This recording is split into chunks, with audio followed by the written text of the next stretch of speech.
as I mentioned before, now we're going to hear from Fernando, and then we're going to hear from Tay, and then we will open the space. This is a safe space, and where everyone can share their own thoughts and experiences about Thich Nhat Hanh and his passing, his teachings, whatever is in your heart. So, Fernando? Hello, everybody. So great to be with you today. Uh, so great to see our Thai here with us. Just his presence gives us such a feeling of warmth. And I think this sort of memorial is for our great teacher is really it's important for us to realize what an inspiration he has been to all of us. And I've read Thich Nhat Hanh books for over 20, close to 20 years, and I feel like I sort of know him. But in preparing for to talk to you about his biography, I found a lot of things about him further that have been very inspirational. And I hope you get that out too. So what I want to do is let me see if I can show you a little summary. This abbreviated kind of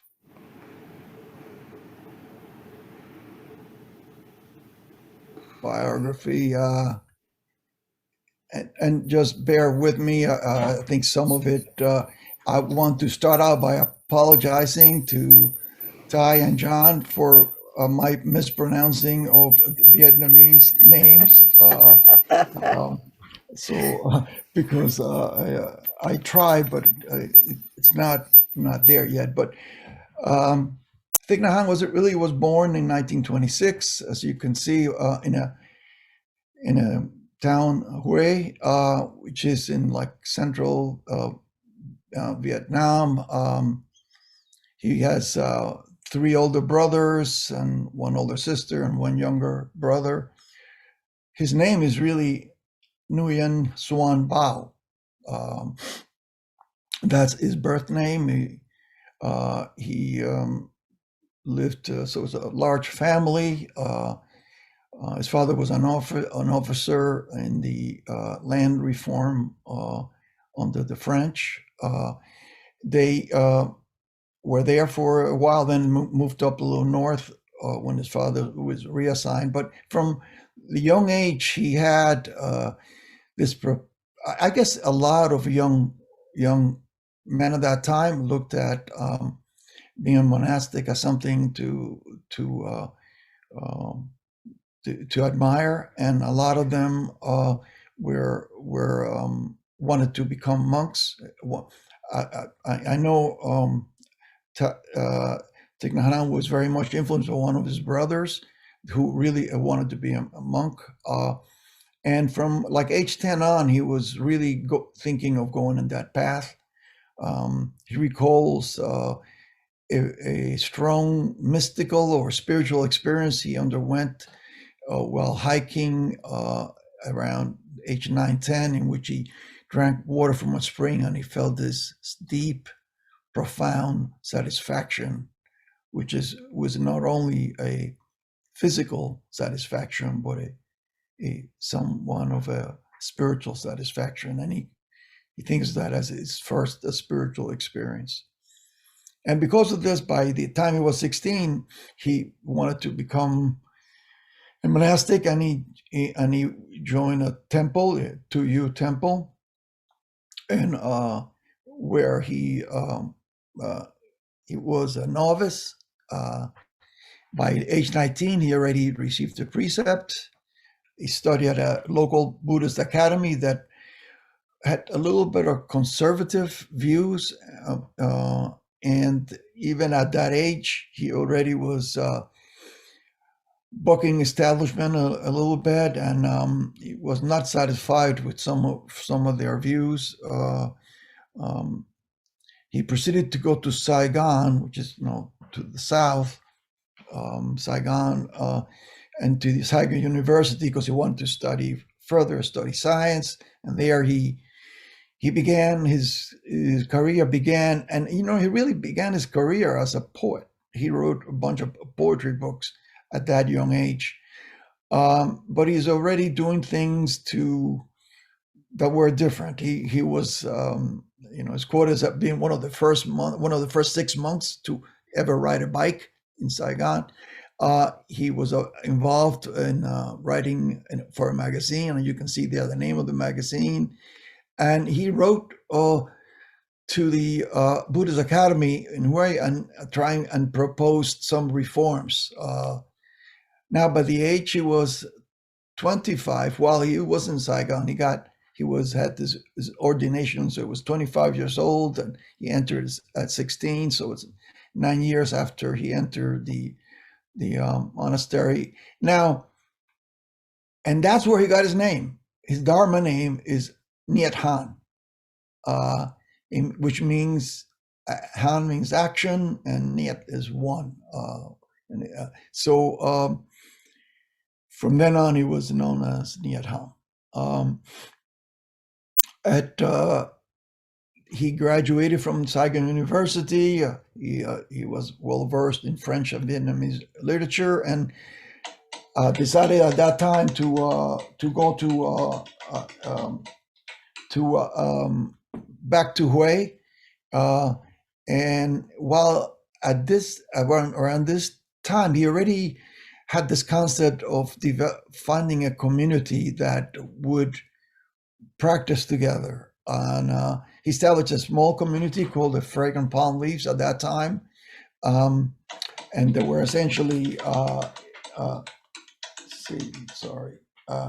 there were just a few members, but he began to be more involved in trying to change the system. At that time, all the Buddhist groups in Vietnam had joined together under the Unified Buddhist Churches of Vietnam, and he was the editor of a periodical called Vietnamese Buddhism.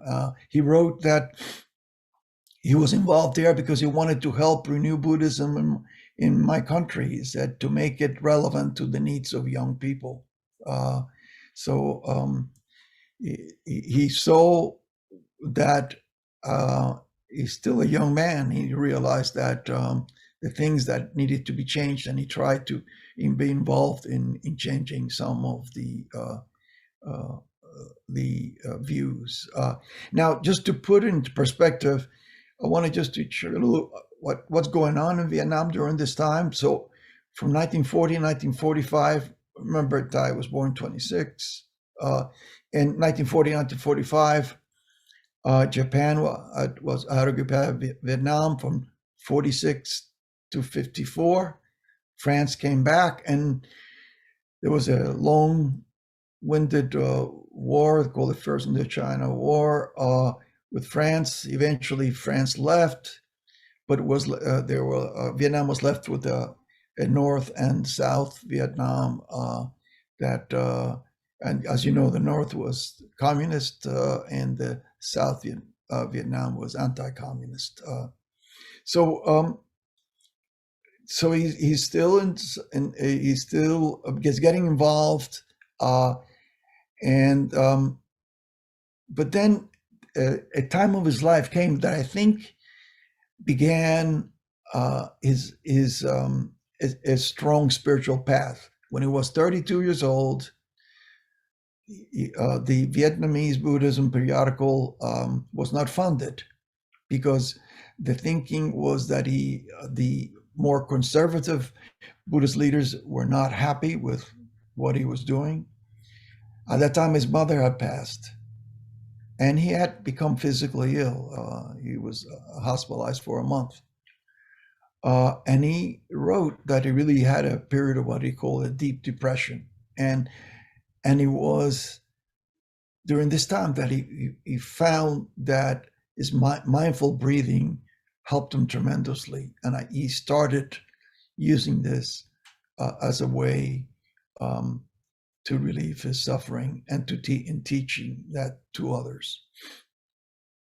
There were many people around this time that wanted to work with him because he was such a charismatic kind of individual and established. You might have heard about this, something called the 13 Seaters, which were people that were strong followers of him. And one of them at this time, at age 30, is when he first met Sister Chan Kong, who I'm sure you have heard about, and is such a longtime friend of Thai and such a great leader of the Plum Village Sangha.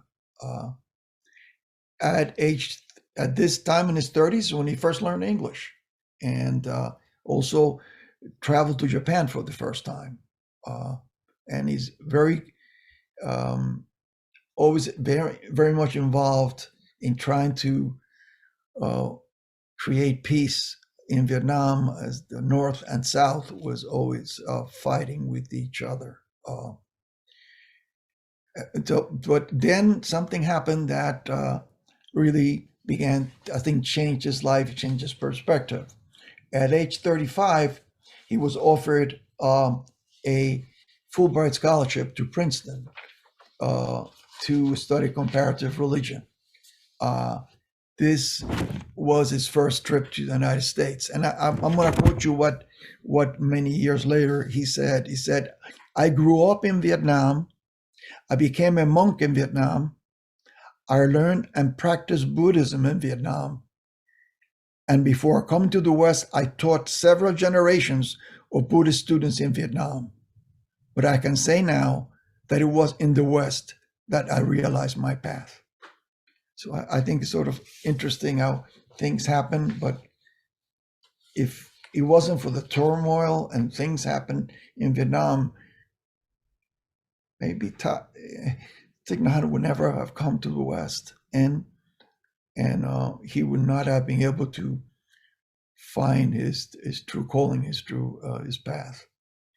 So then he also goes to Columbia University for a year and to teach Buddhism, and travels around the United States trying to get people to be aware of what's going on in Vietnam, and because the Buddhist communities were being, at this time, this is the time already that there was North and South Vietnam, and in the South, some of the Buddhist communities were being suppressed by a Christian DM government. He returns to Vietnam at age 38, and then he becomes real active in various peace efforts. Creates a famous School for Youth of Social Services, which is really trying to get young people to become Buddhist peace workers. So further history is November 63, that DM government, which is a strongly Christian government, falls. In June 65, the military takes over, and it's the first time when American troops are sent there. At that time, I mean, there was a lot of turmoil. I'm going to read to you what what Thich Nhat Hanh wrote about this. The Vietnam War was first and foremost an ideological struggle. To ensure our people's survival, we had to overcome both communist and anti-communist fanaticism and maintain the strictest neutrality. Buddhists tried their best to speak for all the people and not to take sides, but we were condemned as pro-communist neutralists. Both warring parties claimed to speak for what the people really wanted, but the North Vietnamese spoke for the Communist bloc and the South Vietnamese spoke for the capitalist bloc. The Buddhists only wanted to create a vehicle for the people to be heard, and the people only wanted peace, not a victory, by either side. But the sound of planes and bombs was too loud. The people of the world could not hear us. So I decided to go to America and call for a cessation of violence. Uh, but before he goes to America, that's sort of interesting. He established that, I didn't realize it was that long ago, in 1966, the order of interbeing, which most of you are well aware of. And just before he goes back to America, a little later, he receives the Dharma transmission from Master Thich Nhat Hanh, and he becomes teacher of the Liu Quan Dharma line in the 42nd generation of the Lam Dhyana school. If any of you who have become Dharma teachers look at your certificate, and you'll see that that's the same line as you. Our own Tai Tri Wang is in the 43rd generation of the Lam Dhyana school. So we are all part of the same lineage. So when he comes now to America in 1966 for a second time, he comes primarily to try to stop the Vietnam War, and he meets Thomas Merton, he meets Martin Luther King. He's nominated for Nobel Peace Prize by Martin Luther King, and he tries to get public opinion on the side of peace.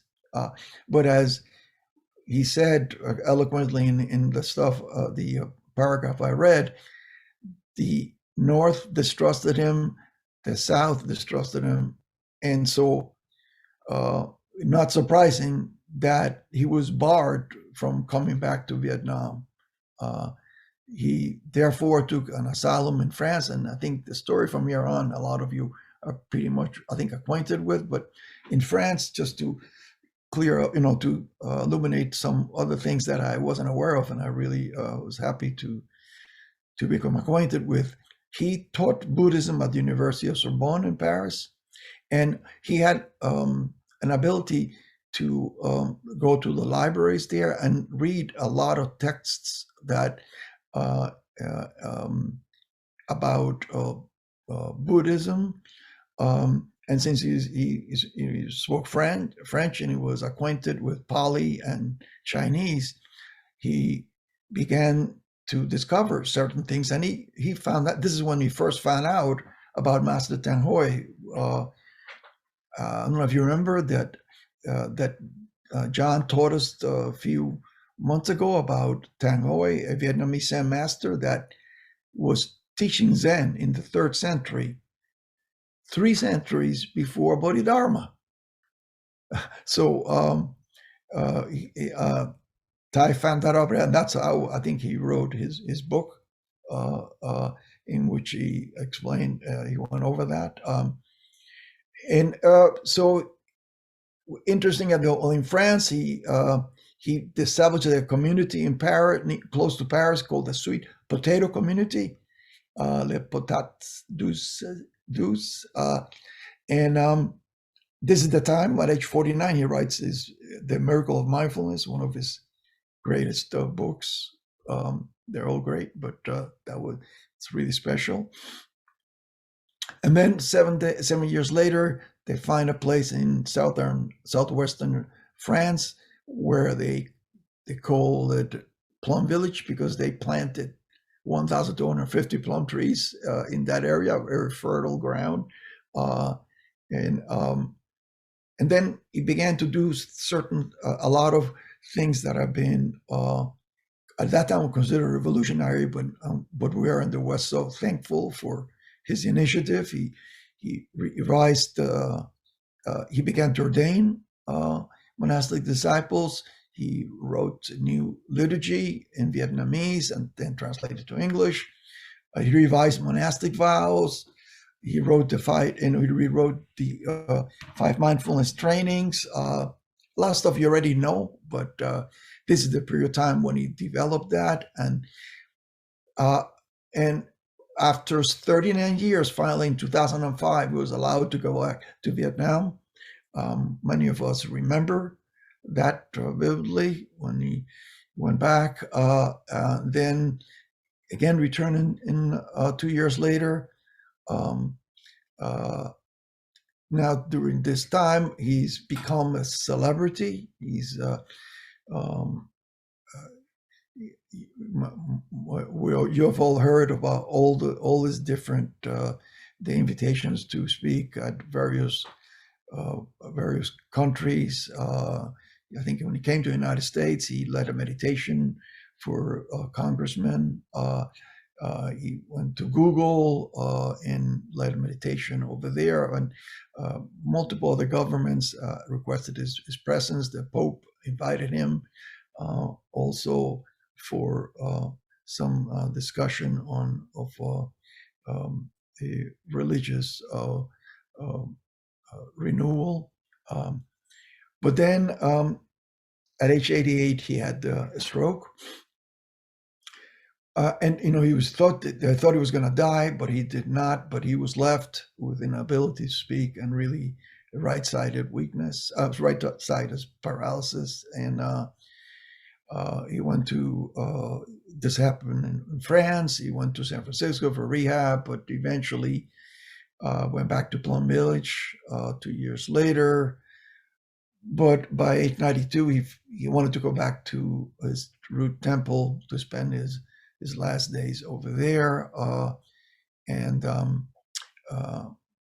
part of that time, he got sick. He got to go to Bangkok, by the way, where there is a Plum Village, Bangkok, which is a thriving community. And then at age 95, as we know, midnight, January 22nd, he passed away. I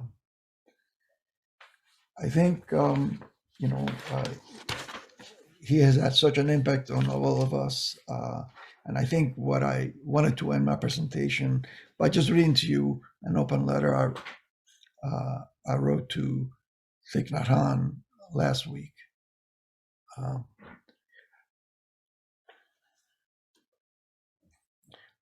My eyes filled with tears, my heart filled with love and admiration. Dear Thich Nhat Hanh, thanks for all your kindness and teachings. You have opened so many doors, soothed so many fears, shined light in so many hearts. It is an honor to have lived on this earth at the same time as you. The work of the Dharma will continue through us, driven by your inspirations, encouraged by your love and kindness, and nourished by your wisdom. May you be happy. May you be safe. May you be at peace.